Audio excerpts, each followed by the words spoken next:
wield the ultimate power in the universe.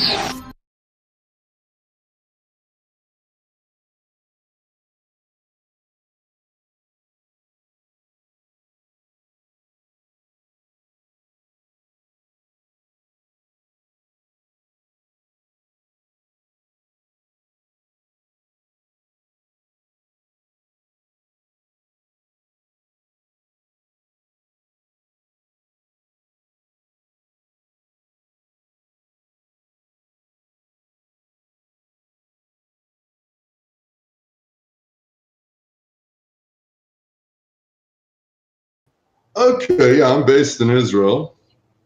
My views on this question are, wow, they're pretty mixed. Things could go either way.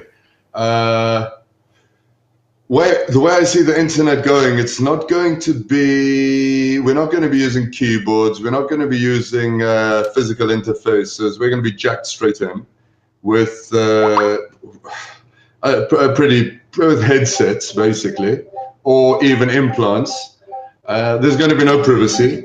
Nothing will be, you'll have no privacy online, in the matrix, in the net. Going in and surfing, you'll actually be going into a virtual reality world. That's the way I see it. You won't be sitting looking at a screen. Wow, what does it mean for the Patriot movement? Not very good things. With the privacy completely gone, Patriots will basically have to be in the dark web, in the deep web, in a different web, basically. If we want to keep our privacy and keep having conversations like this. I don't see the censorship going away. It's only going to get worse. I get that. My thoughts are pretty similar to that, but I don't have such a black pill perspective on this. I believe that the censorship is going to continue. And I also believe that there is going to be a dam that's going to break. Like, we are starting to see an emergent populist, nationalist sentiment emerge from both the left and the right. For example, you're seeing there's a bit of a revolt in the DNC currently going on in the States. The establishment DNC are getting attacked just as much as the establishment GOP are being attacked down there. Not only that, I am very closely monitoring an upstart social media site forming right here in Canada, and they are not going to be making the same mistakes as Gab and Minds.com have. They are not going to be publicly traded, and the administrator of this site and founder is also keeping everything privately traded. He is selling shares, but it's going to be privately traded, and he is hand-picking his board of directors, which has just started currently. So I do see some light at the end of the tunnel here.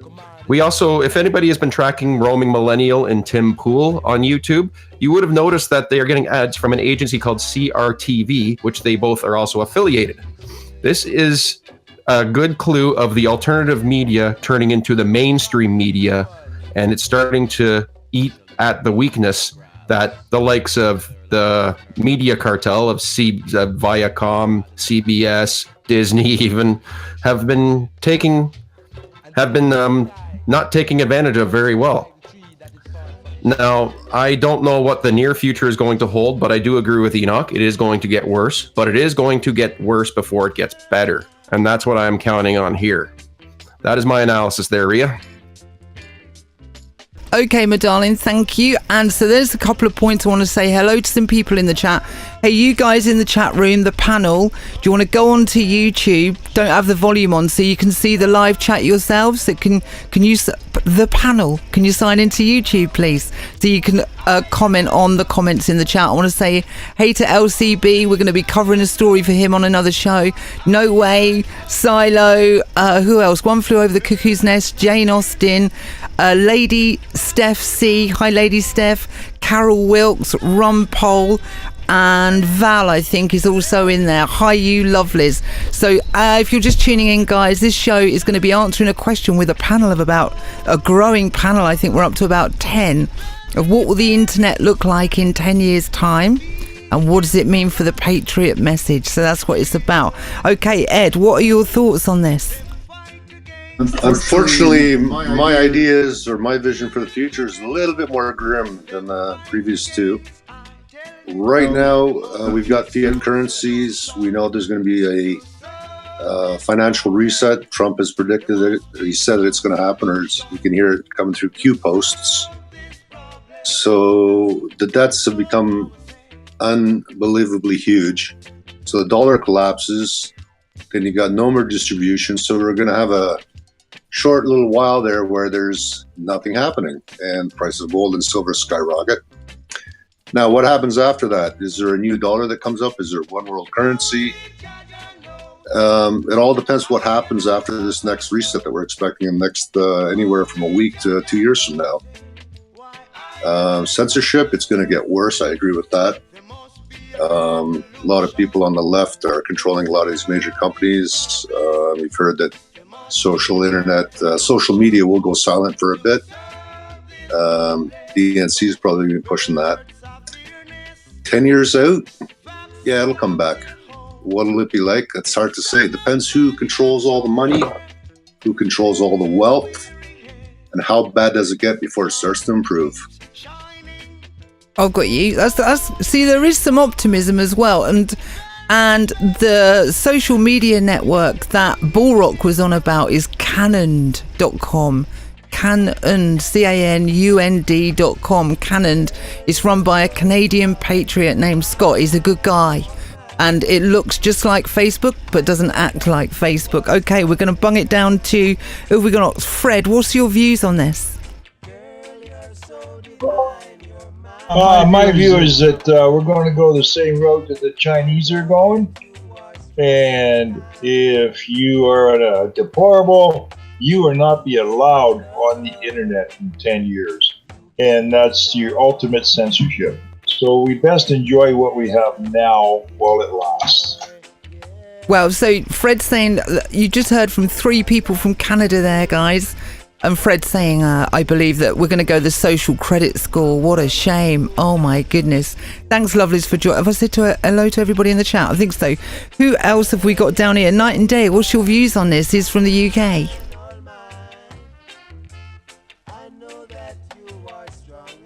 Hi, guys. I can't disagree with anything that's been said before, to be truthful. With respect to YouTube especially, what I see is a continuance of the censorship to the point where anything political, anything that doesn't toe the line, as powers that be would see it, will be censored, and you just won't be able to access it. I see far more coming into not only YouTube but also Facebook and Twitter. Over the longer term, yes, it may well go underground. It may be that we can only talk to each other through servers that are not controlled elsewhere. So over the longer term, yeah, there are going to be some changes. With respect to YouTube, I think also it will become a pay-per-view arrangement, and to be honest with you, unless you specifically want to pay to view the content, they will probably be losing an awful lot of people to other sources of information. So it is very much a case of wait and see how it develops, because it's early days yet. But absolutely, I do see a change. And as long as us guys here are talking to each other and we share information regarding developments on the internet, then hopefully we can all end up in a place where we can still get our voice out there and be heard effectively. Okay. That's you guys. So that's from Night and Day, guys. I want to say hello. If I said hello to Rumpole, there's what's that? Dole Elo. So I just call you Dole Elo. Sorry, darling. Rumpole, no way. Steve P, how you doing? I've just leveled up your friend, and now we're going to go to LearnShare. LearnShare, your thoughts on what the internet will look like in 10 years' time? Well, I believe that we have a good opportunity if we can communicate truly to the younger generation, which is going to be the ones following through with the programming, and setting up the internet. So in 10 years' time, I'm very hopeful that there's a good chance that they will actually have an established network where we can have communication worldwide. But I do believe we're going to face hardships at the moment for a little while before we have a clearing up, so to speak. Okay, so there is some optimism here as well, isn't there? Okay, let's go down to Australia. Silo, what are your thoughts? Well, to me, the internet is a machine or a part of a machine, and it's almost making us a part of that machine. And to me, it's like most things in the world. It can be used for good or bad. And I'm more concerned in knowing who has their finger on the button. At the moment, we've got this thing that's floating out there and no one really knows who's in control. And all we're hearing is the world's making all these different rules trying to control it. So ideally, we just really need to know who has their finger on the button. So when we do have a complaint, we know who to take it to. Because at the moment, it's like, who do we complain to? Do we play Australia's complain to America or England? Do England complain to Russia? It's like, who's got their finger on the control? That's a good point, my friend. That's a good point. Okay, we're going to go to Val. Val, what are your thoughts? We'll take your questions in the chat once I've done one round of the panel, guys. I am watching your thing. Val, what are your thoughts? My thought to everyone's, except for I think there's a little bit more optimism because of what's going on at this very stage in our history in the United States, where we're seeming to defeat the cabal, which I believe is the powers that be that have usurped everything, including the internet. And there is movements out there to take back the control of the internet and use it for the better, not for the evil that it has been used for. And I think we're waking a lot of people up, and that they will carry the torch to more of the privacy that we deserve and using the internet for the good and betterment of humanity rather than the evil. And I see a path more right now, today, going towards that.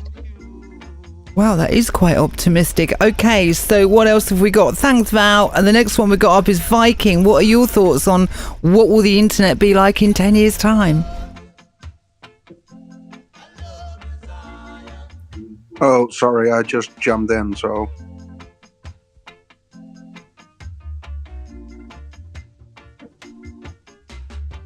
Scott Free, what are your thoughts on this question? Right. First off the bat, I'm also in Australia. The first thing I would like to see in 10 years is Australia actually get a decent internet broadband network, where behind some countries in Africa in our internet speeds and connectivity. So that would be the first thing I would hope for. As far as, this... if it's going to go dystopian or utopian, I think it all depends on the way things are changing now, including this movement, and what it could occur. Because in that sense, we could wrestle back some control over the privacy and the regulation that was destroyed when basically Obama sold it all off. And yeah, we are getting really, really close to the Chinese and their system,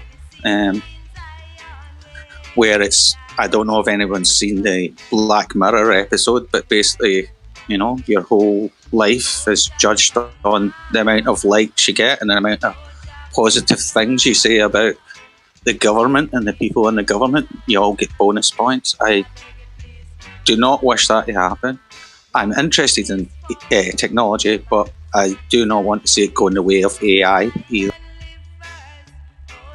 Okay, so I just got the end of it. There you go, guys. If I said hello to everybody in the chat, Stockport, Stuart, hey, adorable, deplorable. Stuart come up with that one, actually. I've fully stolen that off of him. So there you go, guys. You've sort of, for me, as I listen into all the chat completely, I think, oh, there is some optimism there. Where myself, I have really quite a dystopian view. I'm probably on this, on the Chinese social score thing being brought in. Whether they'll be honourable enough to put it up front and say, look, this is going to be a social score, or whether it gets implemented behind the scenes, I don't know, because they talk out the side of their mouths, don't they? Quite often they'll say one thing and do another. There's a lot of that going in. So guys, if you want to drop a question in for the panel, just drop it in the chat. We had one in, but it was a bit off topic. So where is it? Steve P. How does the panel feel about the tail pot? What does that say? That's so small. Talpot? I don't know what that says. Sorry, darling. I can't portray that to the panel because I can't read it properly. So you guys, so you're quite, for me, quite optimistic. Enoch, if you pass this down after you, but do you not see the social credit score coming into the West that the Chinese are using? Oh, it's already coming into the West. It's all over. It's what Facebook is doing. It's what social media is already doing. They're doing it in a very primitive sense already, without actually using the numbered score. But it's exactly the same process of deplatforming people for wrongthink. I was just having a conversation with someone yesterday about this. The social credit score. Look, I've been a bit of background history. I've been shadow banned since around 2010, all over the internet. People thought I was crazy telling these stories about how nobody else is seeing anything I post. When I log out, I don't even see my posts. I have to be logged into accounts to see my posts. So I don't know. This has been on my mind for many years. The social credit score is being adopted all over the West as well. So you don't see? Do you see any good things for the Patriot message, Enoch? Well, there's one thing I'm waiting for. People. It has been talked about setting up a new internet, and of course, nobody has tried to go this back to basics yet. Create a completely new internet. I think when that happens, it's going to open the floodgates. And it is going to happen. We will need our own internet soon, and it's going to be a battle between ours and theirs. Theirs will be completely regulated and controlled, and ours will be free. It won't be the deeper darknet. The deeper darknet are the Wild West of the internet we have. Okay, TV's in the chat as well. So I don't see how that gets implemented without a great deal of funding to run the Cantac cables under the sea. I'm going to pass it on to Bullrock. Any more thoughts on this? Well, first I'm going to indulge the social credit score. I think you were bang on about that, and it is being done in a closed council that none of the hoi polloi, so to speak, are invited to. In one of the fairly recent Q drops, there was a investigative network web very similar to how the FBI investigates terrorists. And instead of terrorist groups like you would expect to be on there, like Hezbollah, Al-Qaeda, Al-Nusra, it was Sargon of Akkad, Styx Hexenhammer, Tim Pool, etc. They are literally investigating alternative media, such as InfoWars, who appeared on this network of investigation, as terrorists. They look at us as the enemy. So make no mistake, folks, they are targeting us, and they are rating us on a sort of social credit score. Or it's not that we're criminals, it's they're looking for people who are patriotic, who are libertarian, and who respect free speech and human rights. They are targeting us on a scale of who has the least respect for such and who has the most respect for such. So make no mistake, we are being counted and we are being targeted one at a time. Sargon of Akkad is getting it from both sides, from the left and the alt-right. That is no secret to any of you who follow the liberalists or the skeptic community. And on the note of the what I would call anti-net, which would be a second internet that Enoch is getting to, this is something I mused about a couple years ago when I noticed that Russia was delving to sort of a networking technology in a fairly fundamental way, which looked a lot like they were creating their own World Wide Web or intraweb in Russia, at the very least. I think China has also explored this as well, in the framework that they would like to have a more censored internet than how the World Wide Web ICANN used to be. Now that it's getting more censored, it looks like China's, I don't know if they've fallen back onto that or if they've are just continuing in secret. I honestly don't know. But I do see some potential with creating an overlapping internet. But yes, there are going to be concerns about connecting it to the world because it's no longer like with the deep state the way it is, they're never going to allow it. So I think the best we could hope for is a more of a continental internet where you'd have like the Eurasia internet, like just where everything's connected continentally. You might see a North American anti-net, like where North America and South America may connect, who knows?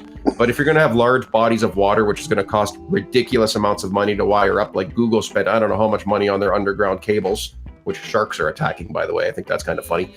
And it's out of the scope of what it can be done by a bunch of underdogs who just want to preserve freedom of speech. That's all I got for now, Ria. Ed, you're up.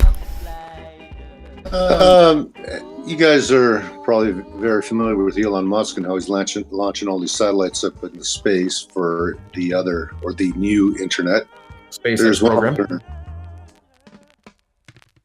So yeah, there's one alternative already being started. Elon Musk, rather visionary at times. Yeah, maybe we're going to be paying into his system, or maybe there will be other systems that we'll be looking at using. Big question is, who's going to rule us? And the one glimmer of hope I have is nationalism is rising. That is so true. That is hard to refute, isn't it? It's what do they call it? A contagion. I've heard an economist call it a contagion, and once it starts, you can't stop it. Hey to everybody in the chat. I think I've said hello to everybody. What else have we got? Fred, any more thoughts on this?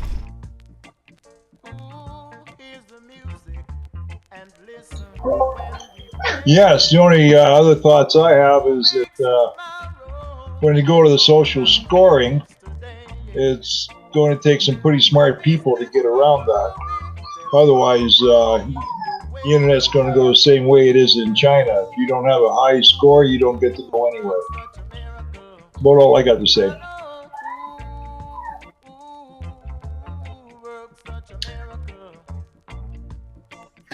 Yeah, I was just thinking about the tail end of an interview I caught last week. The guy being interviewed was the inventor of Tim Berners-Lee. Now, from what I deduce from the small element of the conversation or the interview that I saw, he was alluding to the fact that there may well be an alternative World Wide Web, something going back to basics is kind of what I call,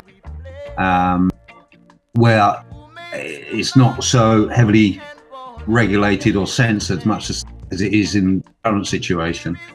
Now, what Enoch and I think Bullrock was saying there was there's obviously got to be a lot of money thrown at this. That may be the case, but where there's a will, there's a way. So we can only hope that if someone like Tim Berners-Lee is thinking about it because he's not happy with what he's seeing, then there is a chance going forward that something else may come from the mess that we're currently seeing, because it's a bit of a minefield at the moment out there, and we can obviously help ourselves by communicating through here, but the long and short of it is, if we are so heavily censored we can't get the word out, then we've got to look for an alternative way of communicating to stay in touch and direct things as they develop. Over to you, Rick. Yeah, it's kind of looking more like a soft censorship. I think we'll be able to communicate. Thanks TV in the chat. Oh, I love you too. And the soft censorship has already started, hasn't it? I mean, in certain groups we speak freely, and then I think the future of like country connections from state to state, from what I've seen, once I get to the bottom of the list, I'm going to talk to you guys about what I've seen as well. So, and it is some news if you haven't seen it, and it's regarding the Facebook VP of policy being in front of the world's representatives and threatening democracy. Learn, share. Any more thoughts on this? Oh, yes. Where there's a will, there's a way. Do not underestimate this phenomena that is occurring with our youth. Our youth are into gaming and tech to the point where they are have grown accustomed to being able to communicate and play games together freely over across the globe. So if something happens to shut that down, that's going to bring up this younger generation to bring to bear what they have to offer, which is quite a lot. Okay, that sounds good. Yeah, power to the youth. That sounds pretty good, actually, I've got to say. What else have we got? Learn, share. Noddy's not in it. Silo, any more thoughts? Well, it makes me think back to, like, it's only really the last 100 years that this has all evolved and developed. Like 100 years ago, we're riding around on horses and tilling our farms with picks and shovels. And nowadays, like even in the 80s, like making phone calls, and we were going through switchboards and things like this, and there was people on the other end listening into our conversations. And nowadays it's more, I think it's just because it's used nefariously, and it's not a tiny little community just keeping an eye on each other anymore. It's almost like countries can spy on other countries.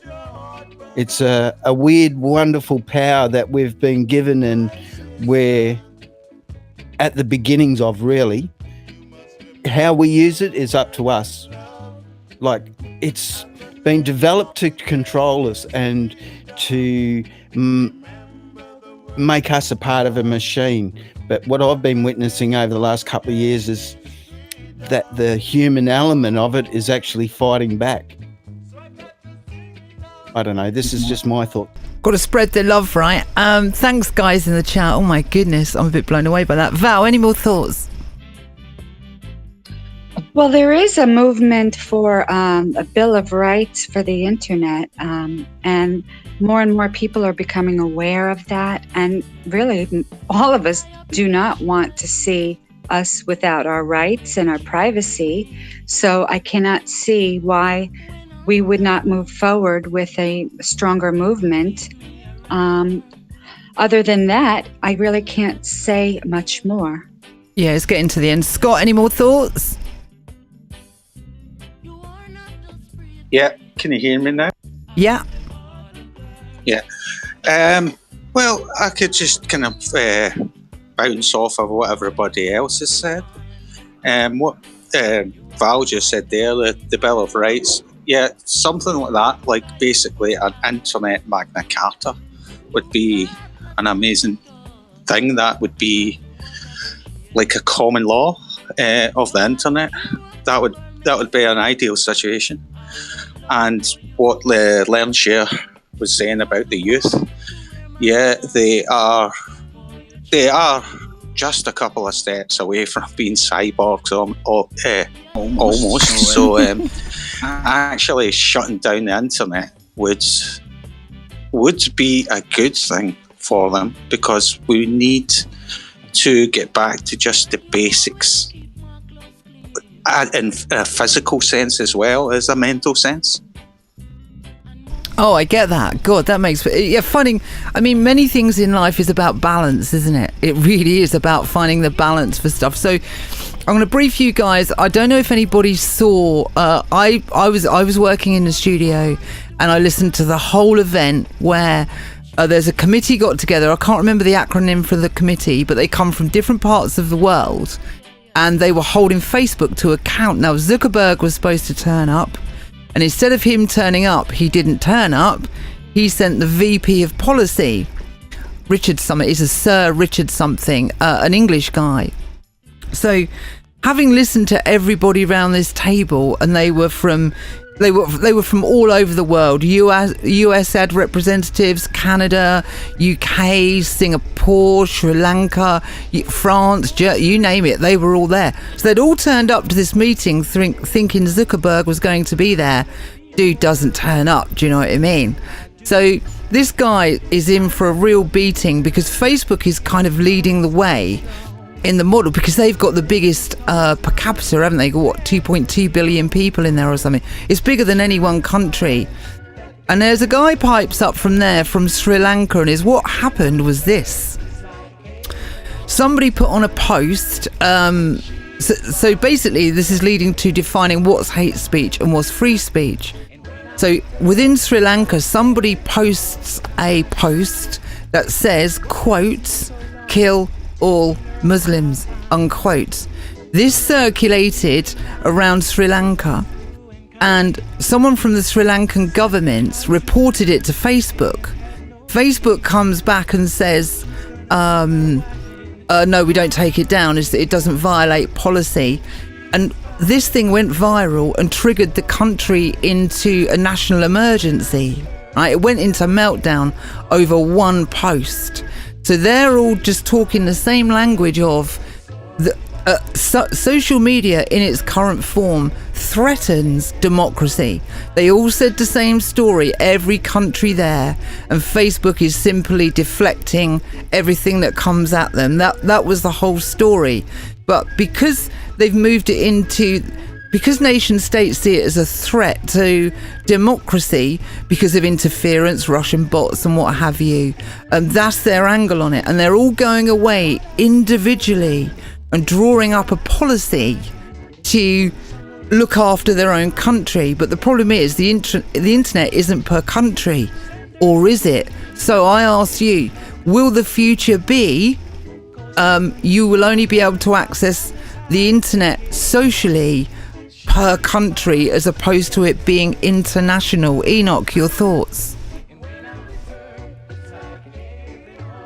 I've thought quite a bit about that.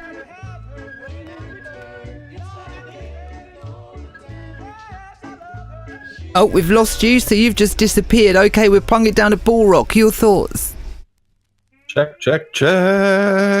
Check my privilege. No, what I mean by this, seriously, is I've been thinking about this quite a bit as well. And I'm going to put it to you in two ways. First, we have globalization. And by that, what I mean is think planes, internet, World Wide Web, Facebook, the actual utility it gives to the planet. It is in a way working against nationalism, but not in the same context that the other term, globalists, are working against nationalists. What it does is it's no longer optimal to keep everything confined to one nation. I mean, we do business all over the world. We talk to everybody all over the world. Like Ria, you're in England, Enoch is in Israel, CeeLo's in Australia, and there's a Scot living in Australia in this very chat right here. So what we have here is the effect of globalization, which I think is a natural reaction to our technology in a way that it allows us to facilitate communication, such as what we are doing right now. This contrasts with globalism, where it is basically a movement of an ism being practiced by a handful of global elites, ultra wealthy NGO, private sector business types who have corrupted governments and are practicing a world authority, or at least attempting to, which will undermine human rights, human dignity, and the whole variety of cultures. They've even gotten into our education system, practicing absolute moral relativism, and they're trying to balkanize us ideologically since they can't balkanize us nationally. And they have us bickering amongst ourselves, chasing our tails with conspiracy theories, and we are all, well, too many of us are overlooking what the real threat is. There's an exception with this room here. We seem to be on the ball of this, but you see there's no moral objectivity in sight from the globalists, but they're trying to fight the effect of globalization in which it threatens their very existence. These are people who have gotten wealthy off national division, proxy wars, and basically one-upmanship that was partaken during the Cold War. It didn't really stop after the Cold War, which was indicative of Panama, Iraq, Somalia, Rwanda, 9/11, back to Iraq, but not before Afghanistan, and a plan to eventually overthrow nations like Iran, Libya, and so forth. And Facebook does treat itself as a nation. This is probably why they've been ultra-authoritarian for so long with censorship and free speech. And the point that Ria brought up is how one accidental post, or incidental, I'll say, I don't think that was posted by accident, was enough to destabilize a nation and put them into a sort of a pseudo state of emergency. I also think that China's fearing this as well. They have a very, very strict interpretation of neo-Marxism, which is linked to radical Confucianism, and that's how they practice their authoritarian tyranny within. And they honestly, I think they would be afraid to get the wrong kind of philosophy within the borders of China, which would further destabilize and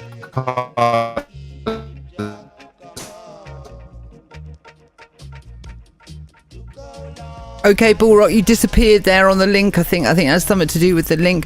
So there you go, guys. There's a lot coming in from Bullrock in Canada. I think a lot that makes... Oh, he's back. Go on, Bullrock.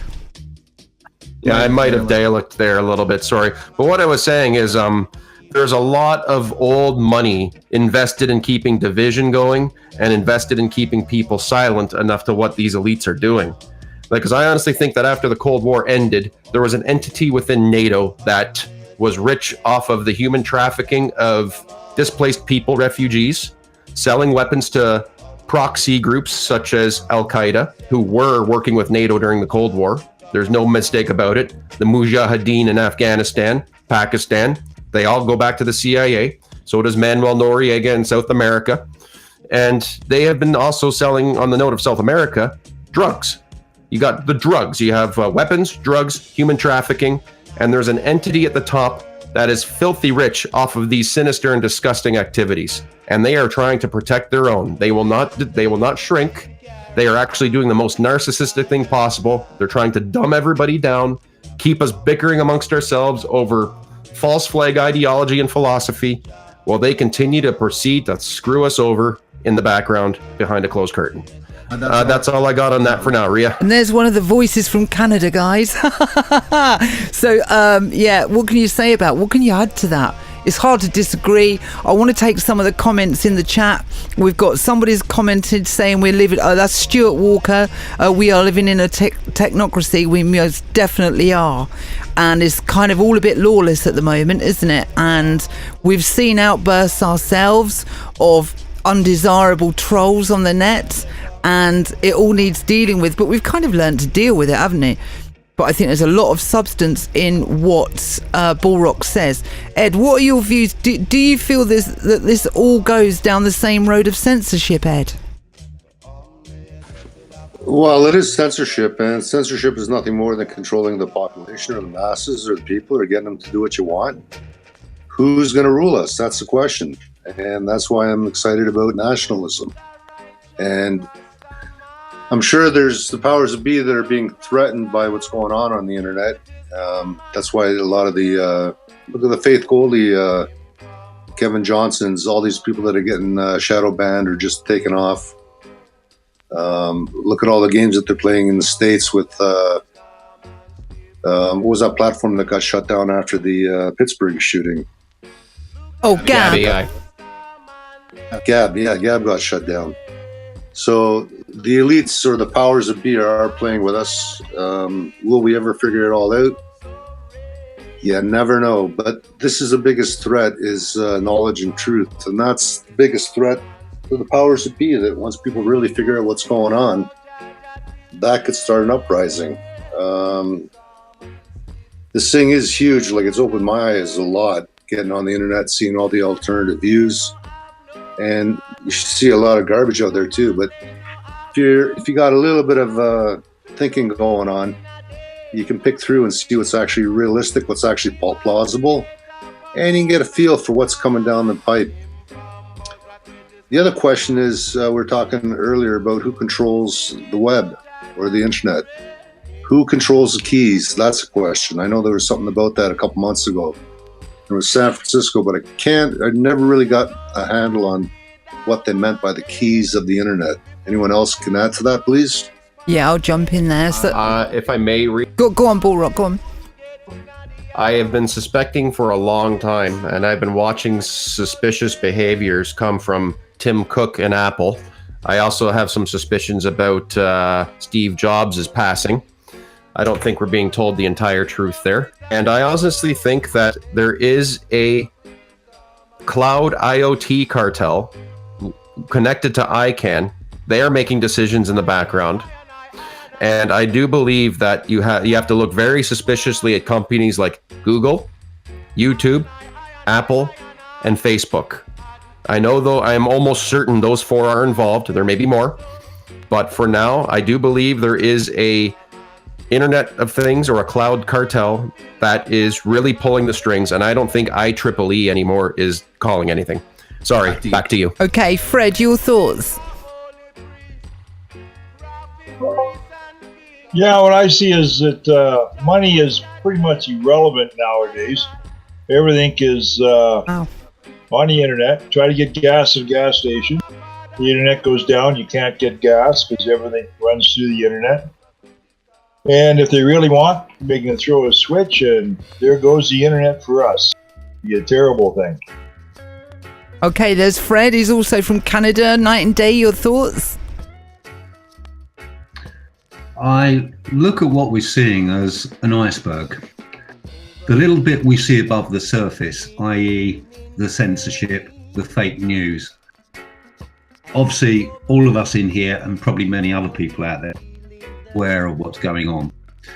But I think bulk of what's really occurring is below the surface, and we are not seeing it just yet.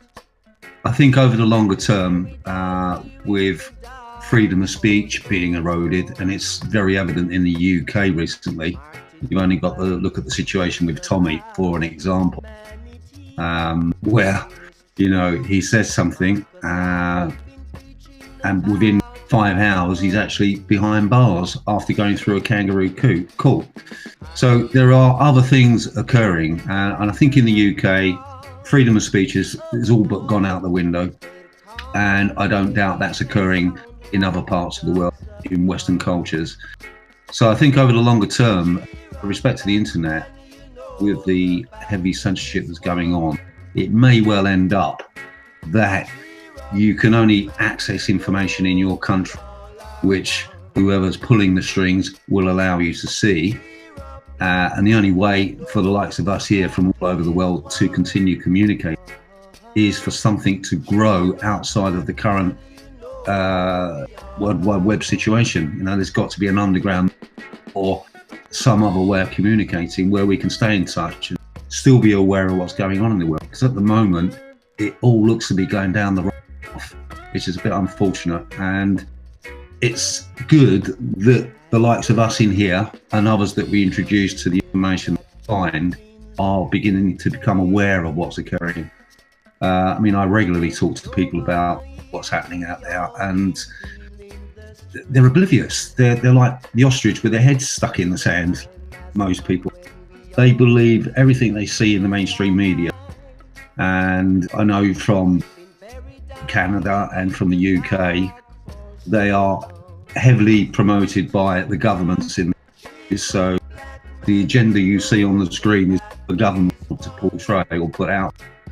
And to find out the truth, you need to go digging yourself, whilst we still can, because there will probably come a point where we can't access information in the current forums that are out there. So it will be, I think, eventually an underground communication that will keep us in touch with what's really going on. Over to you, Lernche. Okay, go on, Lernche. Yes, I like the rest of us here, I've been witnessing the downfall of civilization my entire life. It's just gone downhill in my lifetime. But for some reason, we have a POTUS that's gone against the grain, was not supposed to win. He only ran once and he won. He wasn't a politician. That was a sign that enough people wanted change and could see they did not want Hillary.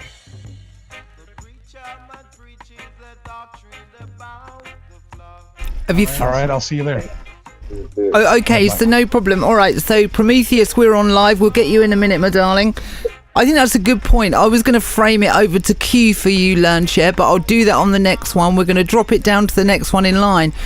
And we've got Prometheus in with it. Prometheus, the question is, what I don't know if you've been listening or not, but what will the internet look like in 10 years?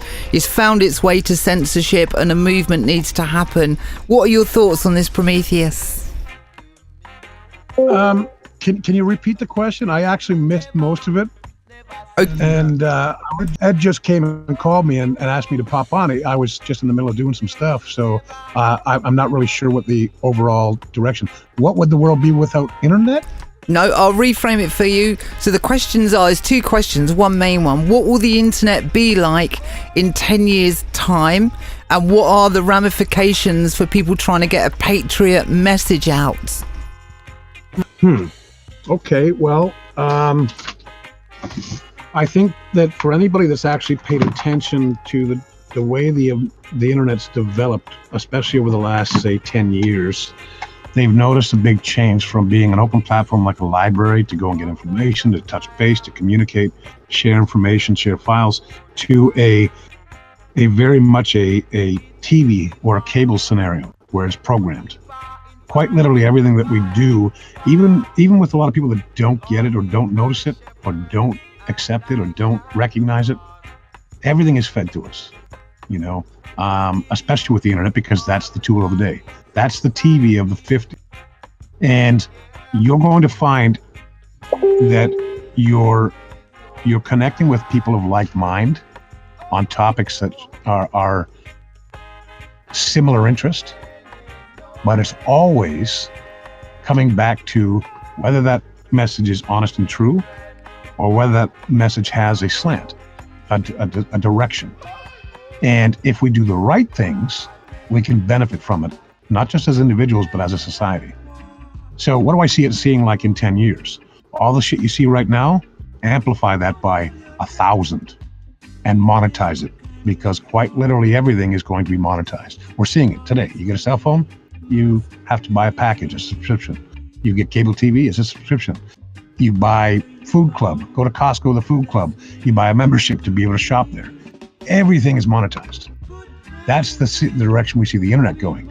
And you'll only be allowed access to that direction you purchase. Is that a good thing or a bad thing? Well, I don't think it's either or. It's a thing. What it comes down to is that in the end, we as a society, we as a civilization, if we don't want to go the way of the dodo bird, as past civilizations have, you better start using your noodle. Pretty plain, you have to decide. And you have to suffer the risks and the rewards of that. If you make bad choices, guess what? Bad shit happens. If you make good choices, typically good shit happens. If you stand with others doing good choices, good shit, you now have a movement. You now have political power. You now have economic diversity and power. If you try to go the lone wolf, well, let me tell you, lone wolves die fast. I live in an area in Ontario, Canada, in the north, where it's a very harsh environment. Wolves run in packs for a reason. They don't run alone. They die off real quick. Society's the same way. You try to run alone, they'll take you down, You will be shut down. You may be killed. We've seen it in the past. They'll label you whatever, brand you a terrorist, brand you a malcontent, and you'll be screwed. You've seen that with Tommy. Tommy Robinson got screwed real good because of that. Tommy's learned. Tommy's now affiliating himself with as many as he can to get that built-in strength in numbers and that extra protection. We're not different. We need to do the same. Right. If we're going to allow things to go the way it is in the internet, we have to take control of our choices. So you see it as a personal choice thing over the ability for the authorities to take away international communication. Is that correct? If I don't listen to you, if I don't come to Discord and tune in, what effect do you have on me? Well, zero if you're not listening. That's right. So you really want to change the system? You really want to make things better? Don't participate in the things that are doing things against you. Stop paying them to bend you over the table. So are you saying don't participate in the internet? Oh, absolutely not. But the internet isn't something controlled by one person. It's the portals that are. That's the thing. For instance, here's an example.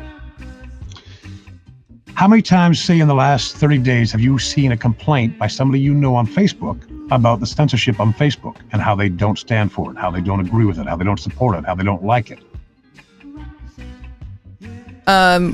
Yeah, not so much. I don't use Facebook, but I did listen to the whole hearing of Facebook before the nations. Okay, well, let's put it this way. It happens daily. As they're complaining, where? On Facebook. You made a choice to get off of Facebook. Awesome job. It's actually not as easy as people think, but once you've actually done it, it's not as hard to keep it up. It's a good idea. Guess what happens if 100 million people left Facebook? Facebook becomes irrelevant. Totally. All right, we're going to move it on because we're going to keep it rolling. There's a few people in here. Silo, your thoughts, darling? Well, I'm basically agreeing with a lot of people in here. And Prometheus, I see your point of view, but I'd like to see, it's like most tools on a building site. Some tools everyone can use. Some new tools only specialists can use. And it's because it's such a new tool, we all feel we can use it. Even though the people that created it didn't really create it for us. They did it for some specialized job. We've just found it laying around the building site and we're all using it as well. Hooks us into the Alexander Library. Like, to me, that's one of the most amazing things about it. All information that we've ever gathered in our history, we are now getting to the point where we can access it all. Not everything yet, but once again, we're saying then in the next 10 years, that's what I see in the next 10 years, being able to access everything. Can I pose a question? Oh, you can do, as long as it keeps going around the room, because there's quite a few people here. How about I save it to the end then? Okay, let's do that. Who's the fellow that was just speaking? That's Silo in Australia. Yeah, I can tell the Aussie accent. That's kind of awesome. I want to speak. I want to answer his question later if we can just remember his name, because okay, well, I couldn't remember his name. Yeah, let's go down there because we've got somebody else new in the chat as well. Val, any thoughts on this topic? Earlier, someone mentioned that will we have the ability to just be between each country ourselves in the internet, or still be able to continue to interact with other people around the world? And I think we'll be able to do both, because when you think about it, you can have a private internet within a company, or you can have a private internet within the government, like, Hillary was supposed to have. And, you can also have a very, very open one with around the world. And I think that we'll have a little bit more choices. And I think that more and more people, as they learn the situation of and the many different avenues you can go down, that we will be able to make our own choices, as long as they are strong enough to move ahead and take charge. Before, I think so many people were asleep because we did not know so much. And now that so many people have woken up, and we're getting more and more every day, that more and more people that are, computer savvy or tech savvy will be able to jump in and say, hey, I know what we could do. And then the more minds get together, the more we can make it for everyone and make it right. Beautifully said. Prometheus, could you mute your mic when you're not talking, darling? Thanks. Yada, yada, yada. You're in the chat, so I'm guessing you'd like to speak. What do you think about this?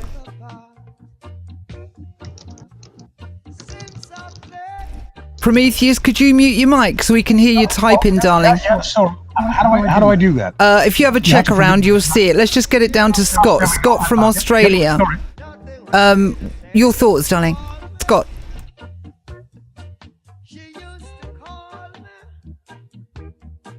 Scott, are you still with us? Yeah, sorry. Right, I'll just kind of stick with the Facebook. First, I'll just say I deleted Facebook because I was kind of fed up with the fake smiles, the chicken dinners, the cocktails, yada, yada, yada. When it was a great platform to get a message across, and you noticed that people you knew folk were just flicking by your posts and liking all the happy stuff. And the next thing is that the other reason I got rid of it is because we would be talking about stuff, and then next thing, all the ads for that stuff would be on Facebook. I just didn't like that one bit. And secondly, just to add to the thing you were saying about the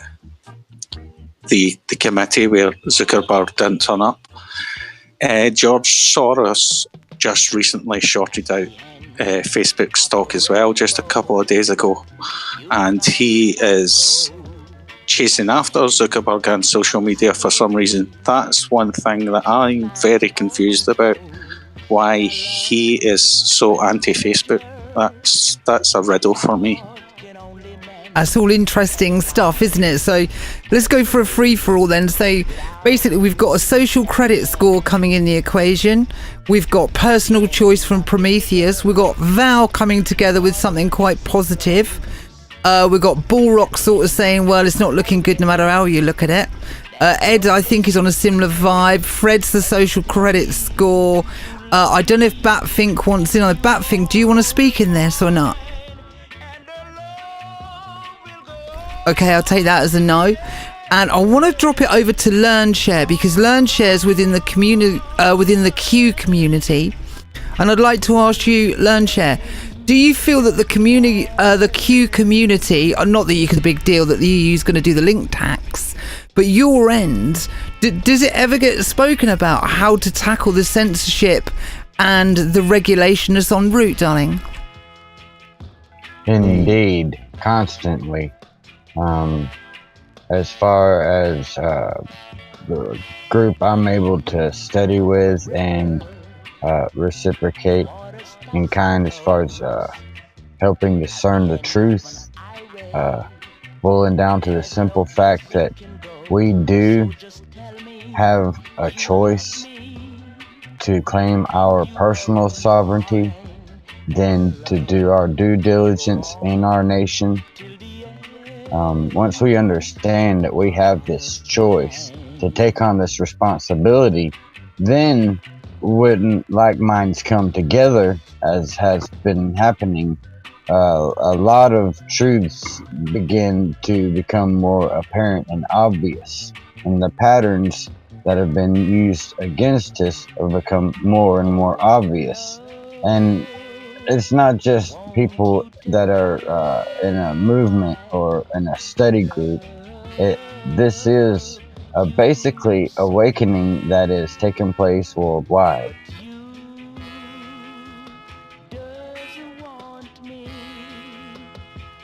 Oh, I'm pushing buttons there. Sorry, I'm typing as well. Right, okay, so let's go up to right, we're gonna turn this into a free-for-all, and where it goes, there's probably going to be some people speak over the top of each other, so be cool. If I've not said hello to anybody, I'm apologies. I've seen Bogan in there, or Wish Fix. Anybody else, if I've missed you, I'm sorry. This is a different kind of show, so I can't get your comments as much, but we're going to go for a free-for-all. Enoch, oh no, Prometheus, you wanted to answer Silo's question, and then guys, jump in as and where you want it, but don't forget to have your mute buttons on when you're not talking, night and day. Prometheus, would you like to answer Silo's question? Yeah, can you also reword that, please, Silas? Silas or Silo? It's Silo. Okay. Can you reword that for kind of just maybe focalize a little bit more in what you were saying? I'll give it a go. Yeah, I was saying how the internet was, I'm seeing it as, in a way, you were saying the same thing when you were saying, like, people were whinging about Facebook on Facebook. Like, yeah. We know that this was created. It wasn't created for the common man and for us. It just got it got so saturated that we just started picking up and using it. Do you know what I mean? It's like even this Discord server, I'm pretty sure this was designed just so gamers could talk to themselves without actually being in the game. It's the fact that we're using, like, we've come along, found these things laying around, and look what we've turned it into. Like, the last thing I've ever used this for is really gaming. Well, yeah, I'll interject on that one. Exactly that. I don't think the Discord administrators or owners are all too upset about that either. And it's just a matter of time. Twitch is only fighting back, but they're giving everything to Discord. Sorry, guys. The thing is that all through history, mankind has a big fallacy that never ceases to stop. And that is, we can start out with good intentions. You see it in politics. But once you're locked in that cycle or that game on the field, you got to play by the existing rules. The problem is, the system is broken. It's not the people as much as the system itself. So when we have things like the internet, like, for instance, Discord, it starts out with one direction, but it becomes viable, kind of like Silo was saying, in different things. That allows people to slip in and change the direction perfectly legally, perfectly fine, whatever, for their own purposes, which generally, not sometimes, always fucks things up. We see it in politics. We see it in the immigration issues we have. We see it in virtually every last thing, and it all comes back to money, right? So there's the issue. And as Ed and some others, thank you for inviting me, by the way, Ed, and thank you for you guys for having it. It's options, just like somebody else pointed out. By having those options, it's up to us to choose the direction of those options. When you do your show, Rhea, you choose the direction of that interaction. And as guests, we come and participate based off of having that similar mindset. You don't have to have somebody interjecting on a UK issue that doesn't have a dog in the fight. And if you look at the white papers for social media, every last thing points to localized and target-specific, very niche market concepts. We're seeing it in Facebook. It's changing as a result. We're seeing it on Twitter. We're seeing it on YouTube. And it's going with what they want, usually based off of their advertisers' influence and their economic money collected as a result to reflect their personal political leanings. We do the same thing. We're doing it right now. So it isn't so much worried about complaining about the situation as much as recognizing the situation for what it is and doing it ourselves, saying, screw it. You know what? We're done. You guys left Facebook. Fucking awesome. That's great, because that's what's going to make the impact on the thing they worship, that money. We create our own. Guess what? We don't need your Facebook anymore. We don't need to be targeted by your ads. We don't need to be fucking censored. We're going to do it because that's what people do. And eventually somebody will come along and change that up again. It's us influencing our choice, having that right to choose and saying, you know what? We're not going to be dictated to anymore. It's just not going to happen. Agreed. Yep. Well, that's yeah. Yeah, just to kind of put my 2 pence worth into both your comments there. Yeah, I agree, Prometheus, that it's up to the individual to take action, and because the system is broken, we have to fight against the system or try to get the system fixed. And the best way to do that is reverse your actions. For example, not pay tax. But it has to be a large collection of individuals that do this thing together at the same time for anything to affect the system.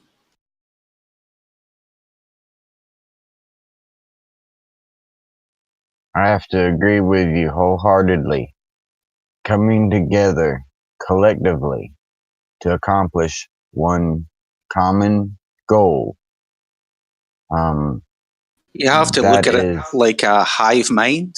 You know, we're like a hive mind, and you know, we're organically looking for information, searching for information, sharing information, and we have information and evidence, not just speculation, that could bring the system down. But it's the numbers. That's the problem we have, is the numbers. It's a 20-80 situation at the moment. There's 20% of us are awake or semi-awake, and 80% are just heading to go and get made into lamb chops. I got to interject here, guys, for two reasons. One, I want to talk about moral objectivity versus moral relativism and say goodbye. I have to go. I have another appointment coming up, and it's already starting. So anyways, I believe the overall problem here is we honestly have to look at the mainstream media and what Western education has come into. Look, consider the ongoing philosophical debate between moral relativism and moral objectivity, not to be confused with objectivism from Ayn Rand, but the idea of universal morality, which has been under attack for, I would say, at least 30 years in psychology and in education and in mainstream media. This is where that 80-20 scenario Scott's was going on about comes from, where you have so many people who are so prone to groupthink and so few people prone to objective individualism. There's just not enough of what Nietzsche would refer to as the Übermensch. We're not. The education is not going into that direction anymore.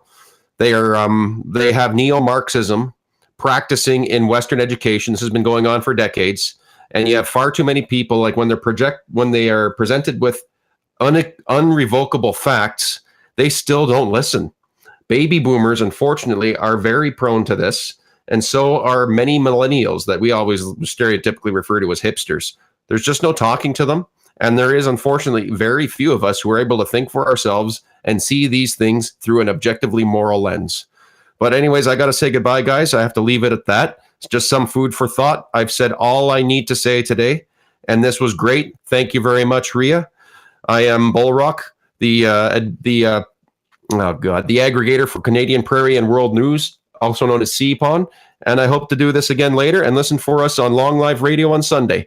Have a good afternoon, people. Thank you very much. Yeah, what he said. Glad to hear your views, Bullrock. See you soon, matey. All the best. Have a good afternoon, guys. Bye-bye. Okay, so it's looking as though it's coming down to personal choice.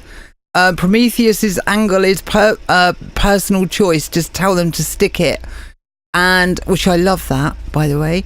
And also, it's where do you go to? So, Prometheus, I'm hearing that you're starting a new platform. Do you want to tell us about that? Sure. Okay, so most of you, I've been told, are pretty smart fellas and lasses. You know what the term synthesis is, or at least in its basics. I do. And that was the direction of what the solution or the answer is to a lot of our problems today. Is that we need to come together from a common perspective and get those numbers. How do you do that? Well, you need to have a platform where you can talk about those things, regardless of your ideas, regardless of your topic or your opinion. So long as you stay within the confines of the law, you should never be censored. I had a fella who I was following, and he lost several years of content because his account was closed. And he was a friend of mine who I completely enjoyed listening to. It pissed me off. I was always angry when I got banned or barred or, silenced, put in Facebook jail or whatever, but I still kept going back. And the thing is that as long as we continue to feed the system, we're going to have problems, because the system is designed to be broken to create that economy. It's that economic engine. So we decided we're going to do our own. And you can use the concepts that everybody uses, right? There's a whole format to why social media works the way it does, why Facebook succeeds the way it does. Because, and I know that some people out there listening to this right now might get a little chapped, but whether you want to pretend you're awake or not, you're still a fucking sheep. We always look to heroes. We always look to leaders. We always look to somebody else to do something. And we regurgitate information when we support it, or we regurgitate it when we don't support it. Now that is the key of social media. So how do we get this system going? Well, we created the platform using the same kind of concepts, same kind of features, but more. And it's regionalized. So now Ria can now speak or text or live stream from her account to others in England or in Scotland or in Ireland, in the UK in general, with other people and hear feedback, just like she's doing here. But all those extra features from one spot, okay? We're doing the same thing in Canada, we're doing the same thing in the States, and then we're doing the global version. So basically we're targeting the West. I'm not worried about China, I'm not worried about the Middle East, I'm worried about the Western civilization, because that's the issues that we're facing right now. If we get that cohesive unit through those, you've got your private spot, which now you feel, you have that feeling of connection with others. Doesn't mean you're always going to agree or like it, but you're going to be able to connect and have that discussion with others who actually understand the issues, because they kind of happen to live in that same area. And then you take that to a global platform, you're getting the best of both. Just like, I'm not sure who it was, she was talking about how she thinks that you're going to have the choice. Well, that's what it is. It's choice. You know what I mean? It's all about choice. Let me jump in there a second, Prometheus, if you'd be so kind. So just simple nuts and bolts. Why is the platform you're building different from any other social media platform? Whenever somebody goes to open a site, a website of any kind, they have to go to a hosting service. Why so many are failing, why so many social media platforms are failing, is because they go to a corporate hosting service. You go to Green Geeks, you go to GoDaddy, you go to whatever your local hosting service is.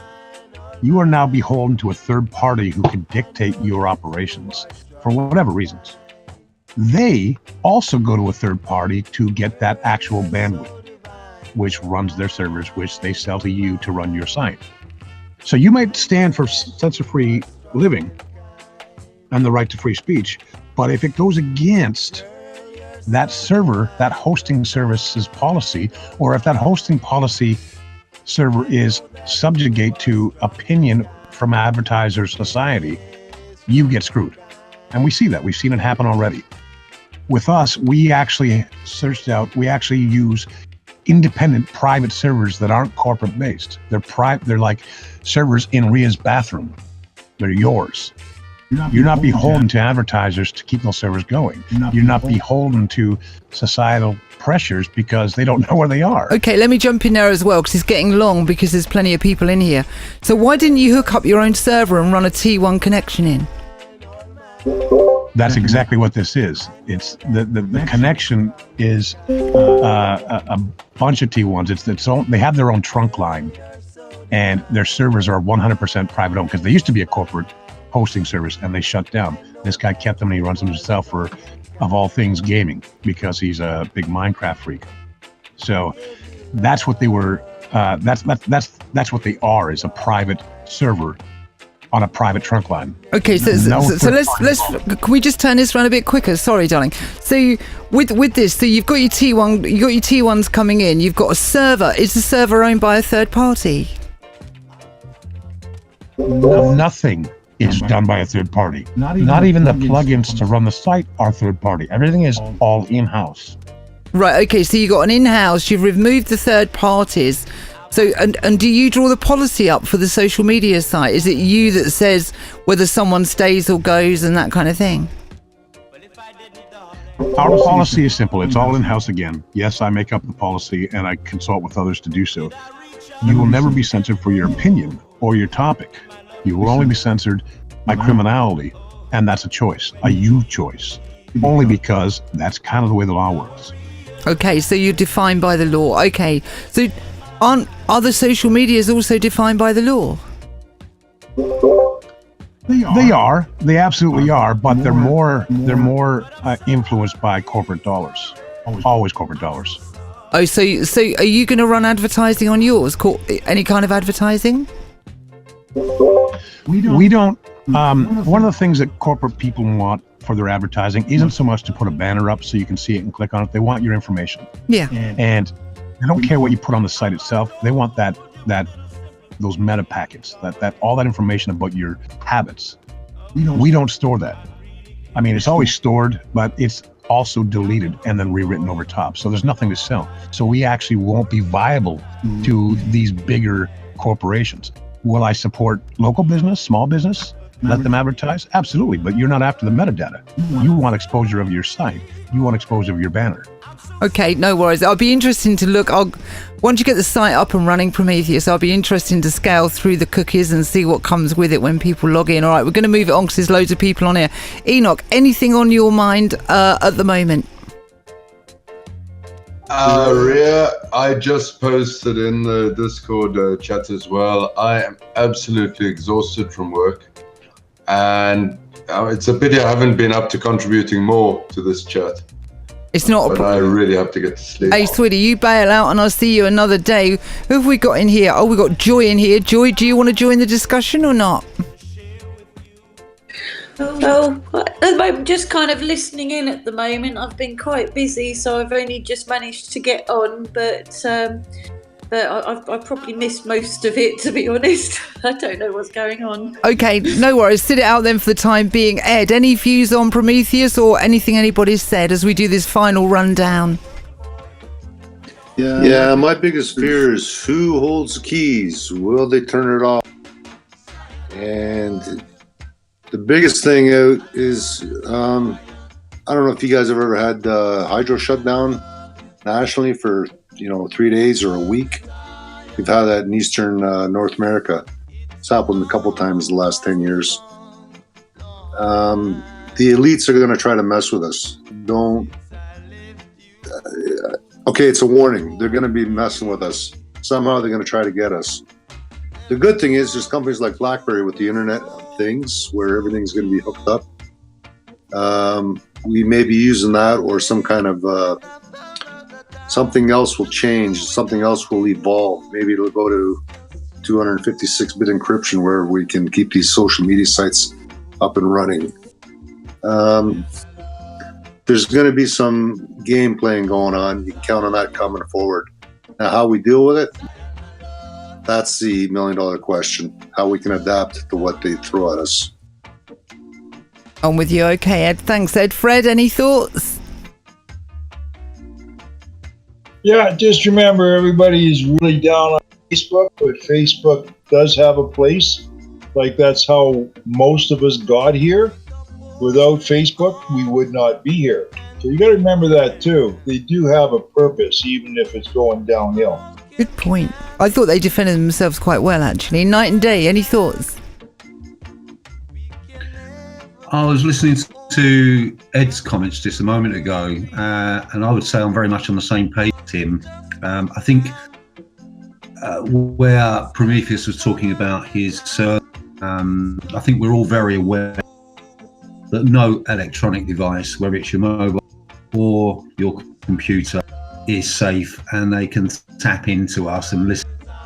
If you've got a camera or piece of equipment, they can watch you as well.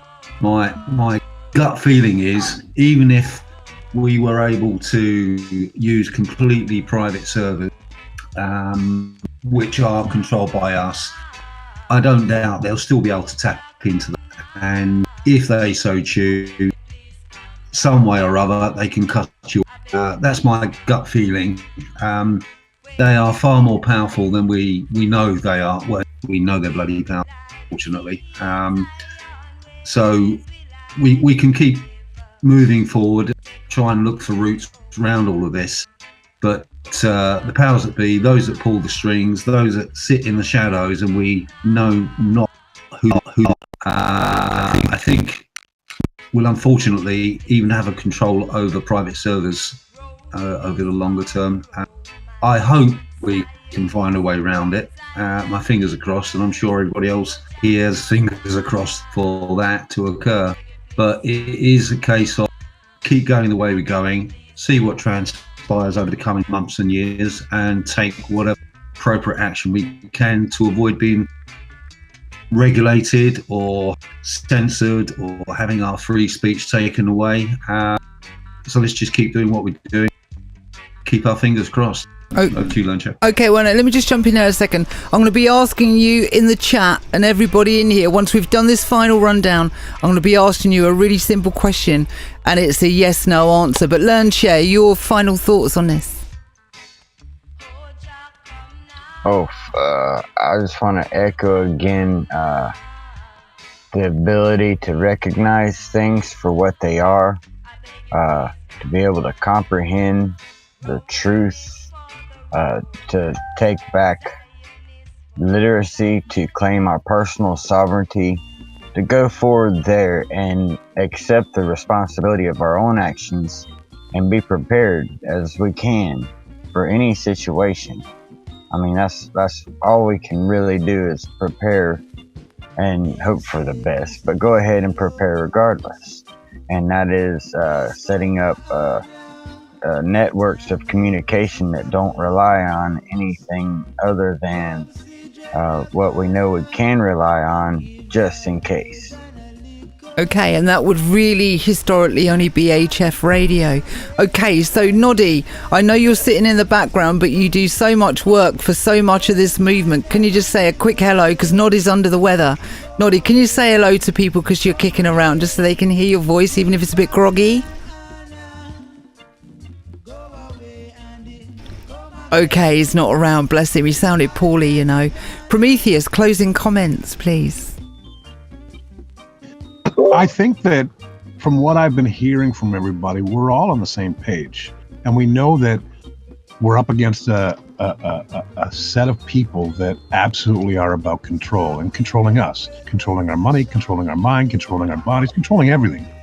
And again, the end solution, no matter which direction we take, comes back to voting with our dollar, because that's the only thing they give a shit about. Will they try to mess with us? Absolutely. They do that now. You know, you're fighting back using the tools at hand right now by creating this show. And that's all we can do, so that if interruption comes, if power outages come, whether they're man-made or not, we know that we still have option. Maybe that's HF Radio. Maybe that's, whatever. But if we don't build it, then who will? And if we don't do it now, then when are we going to do it? We can't wait until it's so far gone that we don't have option. We can only use what we have available, and we can only do it now. Great comments. Silo, darling, you're up next. Yeah, once again, I'm agreeing with Prometheus. I almost see the internet. I'm sure they had this problem when they first invented guns, especially handguns, back in the Western days. Like, everyone could just go into a shop and buy them. There was no rules and restrictions, and just eventually the society developed rules and just to control what has been developed. And this is going on with the internet. It's the fact that it can empower anyone. It can be dangerous, but once again, it's also our opportunity to correct things as well. And they can't really switch it off, because the moment they switch it off, they hurt themselves more than they ever hurt us. They're the ones that are relying on it. All their numbers and that are all hooked into it, all their companies. So I feel we're Check, that's check, why check. they fight Hello. and try and restrict us so much, because I think they realize how powerful we are going to be becoming. Okay, I think you've ended there, Silo and Val. Any comments? Closing comments? I agree about the path that we choose, and it is a trial and error. And in history, can you hear me? Doing a sound check and it's going across everything. Right, I'm going to have to mute you, Batfink, I'm afraid, because you're doing a sound check over the live stream. Sorry, darling, so I'm just going to mute you. There you go. Sorry, Val, carry on. I think that pretty much what other people had reiterated over and over, but we are learning. And when you learn and you have the knowledge and you see what has happened and you can foresee the future a little bit, we know what we don't want and we know where we must go. And the thing that's holding us back the most is all of us getting together and working on it in an effective way. And if we can do that, we can do anything. Fantastically positive. Right, yada, yada, yada. You've been sitting in there. Do you want to make a comment before I go down to Scott or not?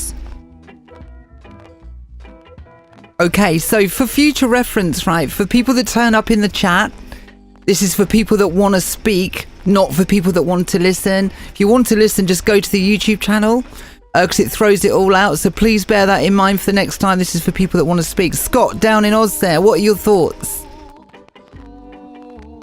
Yeah, look, I can't disagree with what everybody has said before me. I totally agree with everybody. And yeah, I would say we have to keep in the present at the moment. If you take into consideration what the Trump and the Q movement has done in getting people together and waking people up, is great. But I'm finding that people are not researching as much, and that's something that we need to keep doing. We need to keep researching. We need to keep digging. We need to get as much evidence as possible behind us, because we don't need guns, we don't need tanks, we don't need bombs. We need information, and the more information we get, the easier this will be. I'm with you. Okay, I'm going to do a recap. So I'm going to ask you a question. I'm going to do a quick recap on what's been said today. First of all, thanks everybody for turning up in the message chat and live. Thank you very much. This is our first event out doing this. So I'm going to ask you a question, all of you. Then I'm going to quickly go round one by one and ask you your thoughts on this. We've gone through this situation where we feel we're being censored, and this all feels like really quite oppressive. It can be like Winston in Orwell, kind of how many fingers have I got up, until they force you into submission. From what I'm hearing so far, we've still got to work within the law. So if you're out there and you're public, don't go the extreme route, because it's just going to get shut down. So no matter what platform you go to, you still need to maneuver within the law. Which means in our day and age that we need to keep an eye on the current movement from different nations and the world of what constitutes free speech and what constitutes hate speech. And you need to be aware of those laws, so you don't go blundering in like it did in that country and it went into a national emergency. You got to watch this. This is really important. But this fight for against the controllers has been going on forever. So I want to ask everybody in the comments and everybody in the live chat, and I'll ask you one by one, would you sooner be living in 2018, or would you sooner be living 100 years ago in 1918? Would you sooner be living in the now, or would you sooner be living 100 years ago? Chameleon, Joy, what are your quick thoughts on that one? Gosh, I don't know. I think the way things are going now, I think I would have preferred things like 100 years ago. It might have been a little bit easier. I'm not quite sure. We don't have all the they didn't have all technology, which is a major downfall. It's just more and more people are getting censored for no real reason, and it's just absolutely it's ridiculous, really. I think it's absolutely ridiculous. So I think I prefer to be living back then than where we are now, to be honest. There you go. There's Chameleon. Is it Chameleon? I think it's Chameleon. Ed, what are your thoughts now or 100 years ago? Me, I would definitely prefer to live now in the present. Interesting. 100 years ago, you had to probably work 14 hours a day. You barely even ate. Standard of living was horrendous. Everything was manual labor, pretty much. True. And I wouldn't be flying a plane 100 years ago, that's for sure. Well. So which is it? You'd sooner be living now than 100 years ago, right? You know, things have gotten really good in our lifetime, and the big question that scares me is, where are we going? What's coming up? Are we going to go backwards? That's the big question, and I see it going backwards in many directions. Okay. On many fronts. I don't think they're going to relinquish control. Fred, now or 100 years ago? Oh, definitely now. And if you really want change, run for office. Become a mayor, alderman, councillor. Get on a school board. Change things. So that's about it. Nice, Fred. Thank you. Night and day. Now or 100 years ago? I think for me, the here and now, 2018. In reality, we've never had it so good. Despite all the problems that are out there. I mean, obviously, there are issues over the internet and our privacy and censorship, free speech, and a whole range of other issues going on. But if you pick any period in history, there has always been issues. They were just of the day. We have issues now, and it's up to like-minded people, like everybody in here, and everybody listening, to do what we can to make the necessary changes. It's a difficult road. I understand that, and no one here on their own. I think it's an accumulative thing of all of us moving in the same direction, communicating, so that we're all treading the same path. Yeah, there are a lot of people out there in the that control us in many ways, but that's not to say we can't make change in the future. I'm hopeful, and I think by sheer communication, getting the word out there, being aware of what's going on, being informed, will help us all over the longer term. So yeah, for me, the here and now, and it's up to us to tread the right path to make the changes necessary can be. Okay, learn, share, now or 100 years ago? Definitely now. There you go. Go on. 100 years ago, yes. Well, what was taking place 100 years ago is that people that were trying to help mankind, well, we know what happened to them. Now, this phenomenon that is becoming what we call communicating globally right at this moment is in itself an opportunity to get things right, to take on the responsibility and do our due diligence and claim our personal sovereignty and realize we have this choice. It's ours to make. I think you finished there. Okay, thanks, Learn, Share. So he's fully in now. Prometheus, now or 100 years ago? I have to say thank you and tell you guys how amazing you are. It's been a long time since I've ran into a group of people in one spot who actually use critical thinking. So to answer your question, absolutely now. If we were doing this right now, what we're doing right now, we'd be doing it in a pub or in a restaurant or in a field. We would be executed just for discussing this, just for moving forward like this 100 years ago. Or we would be severely hampered for sure. Today, we have, as everybody said, I mean, you guys are saying it before I can even get it out of my mouth, so much opportunity to change things, which is why they are acting the way they are, the elite, and why they're so scared of things like Discord, because we can use our head. We can get information and we can discuss it. And they don't want that. They never did. That's how they control things. Today, we don't have those problems, and we have nothing but opportunity to change things by sharing with others, connecting with others, and sharing that idea of discussion.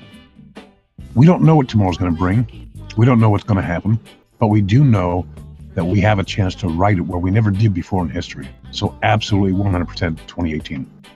There you go. So there's Prometheus, Silo, now or 100 years ago. Well, Australia 100 years ago was a pretty barren and desolate place. So I'd definitely have to say the future. Like, I've travelled around out in the bush. It's pretty hard to do it even in the modern world. So I'd hate to see how our ancestors survived, let alone the Aboriginals that have been doing it for 60,000 years. With the internet, it's a way of learning about our past and our history, the true past and true history. That's what I'm discovering. And through that, maybe that knowledge, we can develop it into our future instead of just dismissing it all. Because I know the mateship and the camaraderie and things like that were definitely a lot stronger back in those days than I feel they are now. I've actually watched it wane away over my lifetime. So now or 100 years ago now? Now. Okay, he goes now. Val, now or 100 years ago? Definitely now. In the past, I used to say, oh, I wish I would just live a more simple life like they used to back in the old days. But knowing what we've known, you know, doing our research, the history repeats itself, and the cabal, the powers that be, whoever you want to call them, have been doing their dirty deeds for hundreds of years, and they have all the tricks. The best thing we can do is know them, know their tricks, how they work, and use it against them and fight back. Now, the internet works for them, but it works for us as well. It's working right now for us. Now we can talk to each other globally, and we can make our movement globally, because they've made their movement globally, and they've had the means and the money and everything else. But we have this, and we can use it wisely and effectively. There you go. Lovely words from Val. Scott, your thoughts, my darling? I think there's parallels, actually. See you like 1980. Hello? Go on, that was Silo saying goodbye. Go on, Scott, sorry. Yeah. I think there's immense parallels between our now and 100 years ago. Times of conflict. There was lots of new technology that actually came out of the war, and which we have now, GPS, etc. And also there was a rise of Marxist communism. So there's a lot of parallels between the two in that sense. But at this moment in time, we have more power to communicate, as everybody said, even down to the extreme getting shot. But that's it. We've got this tool that they are using as well, and if we use it to our advantage, and the comradeship that we have, people all over the world, we all have different opinions, but we do have one set goal, and we must aim for that, but work in the present to get the future. We all want the future that was available in the past. Wow, there you go, guys. That's it from the panel. Well, I hope you've enjoyed the show, right? This was our first test run. We topped out at 12 or 13 people in. and I hope you enjoyed it. I feel a bit rotten for not getting your comments. I'm so used to reading your comments out. Hey Jill, Coos and Mandy, thanks for joining us. We're just coming to the end of the stream. We've been discussing what will the internet look like in 10 years time. So as you've heard here, we've got to live in the now and not 100 years ago. So people are still recognizing the value of the internet, whilst it's like you've been given something and then they're going to take it away, and we like the something and we don't want it taken away. So you've heard all the comments. I'll just round out with, you can't unsee the scene, can you? You can't do it. So even if they pulled the plug tomorrow, you've got the whole world as their intelligence levels has just gone up as they start to merge with devices. It's always in our hands, and so on. And you can have really quite someone without the highest IQ getting quite smart and educating themselves, should they choose to. So overall, we had a massive majority that would sooner be living in the now and in the past. Guys, I hope you enjoyed the show. I love you all, right? Don't forget to spread the love and be cool with people with different opinions. It's okay. And I'll catch you next time. If I don't see you in between, I'll see you on Sunday Long Live Radio, where I get all your comments, don't I? And I make sure I will. Extra special treats for people in the chat on Sunday Long Live, right? I want to thank everybody for coming. Thank you very much. Really interesting points of view. We've had Australia in, we've had Canada in, we've had the US in, and we've had the UK in. If you know anybody else that wants to join us, you're more than welcome. If you want to get in the chat room, you're also more than welcome. I'm going to say love and peace always to you all while I do the outro, and you have what is left of a lovely evening. See you soon. Bye bye.